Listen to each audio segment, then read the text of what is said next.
Hello, survivors. I've decided to change the name of this subcategory of my platform. We will now be calling this Stoetry for today. So today's Stoetry story is entitled Defamation Fabrication. Some people don't tell the truth.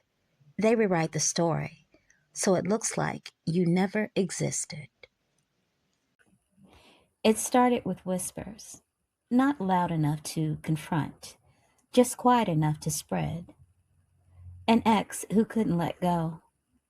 A girlfriend who mistook proximity for power. Together, they became storytellers. Not the honest kind, the kind who edit people.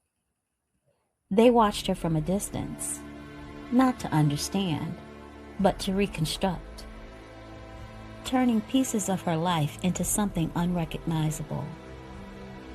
She's struggling. She's a bad mother. She's not who you think she is.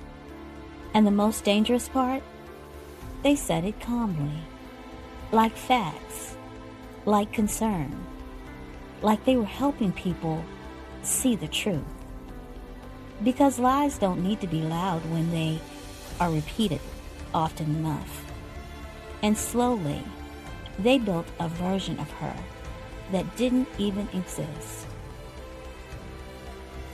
A version designed to isolate her, to discredit her, to make everything she said sound like noise. They introduced confusion into her world, mixed signals, strange timing, moments that didn't even make sense. Not enough to prove, but enough to make her look like the bad guy.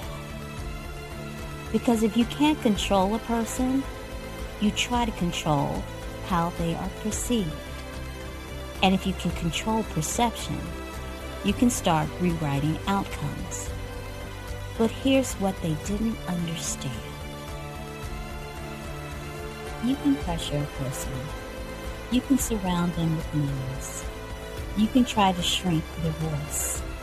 But you cannot force a soul to abandon itself.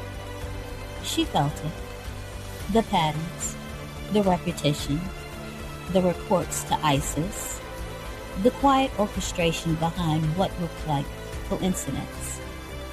And instead of breaking, she started paying attention. Because awareness is where control begins to fail. She stopped reacting and started observing. Stopped explaining and started documenting. Stopped shrinking and started standing still in her truth. And that's when everything shifted. Because manipulation needs chaos, and she became unmovable. The story they built started to crack. Details didn't align. Motives became visible. The performance lost its rhythm. And the very narrative they tried to use against her turned into evidence against them. They tried to rewrite her life so that they could control the ending. But the truth doesn't follow scripts, and neither did she. Survivors, for more narcissistic survivor stories, be sure to like, share, and subscribe. Bye-bye.